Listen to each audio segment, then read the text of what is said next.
Ketua Umum KONI Sumsel 2024-2023, Henry Zainuddin, Selasa 16 April 2024 siang, ditahan tim penyidik Kejaksaan Tinggi Sumatera Selatan terkait dugaan korupsi dana hibah. Saat proses pemindahan tersangka dari Kejati Sumsel ke Lapas Pakjo, salah satu pengawal tersangka melakukan aksi mendorong dan menghalangi jurnalis yang melakukan peliputan saat itu.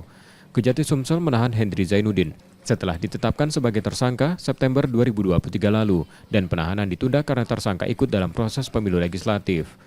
Modus tersangka dalam dugaan korupsi tersebut dan dua tersangka sebelumnya membuat laporan pertanggungjawaban fiktif dana hibah KONI Sumsel tahun 2021. Namun setelah tahapan pemilu sudah dilalui dan yang bersangkutan tidak terpilih, maka perintah pimpinan Pak Kajati untuk segera ditindaklanjuti diselesaikan perkaranya, sehingga akan tampak transparansi akuntabilitas kita kegiatan kita kepada masyarakat. Adapun perbuatan yang bersangkutan, pasal yang dilanggar seperti rekan-rekan yang sebelumnya, pasal 2 dan pasal 3, kerugian keuangan negara sampai dengan hari ini, alhamdulillah sudah dikembalikan, dipulihkan seluruhnya. Tersangka ditahan 20 hari ke depan di Lapas Pakjo Palembang agar tidak melarikan diri dan menghilangkan barang bukti.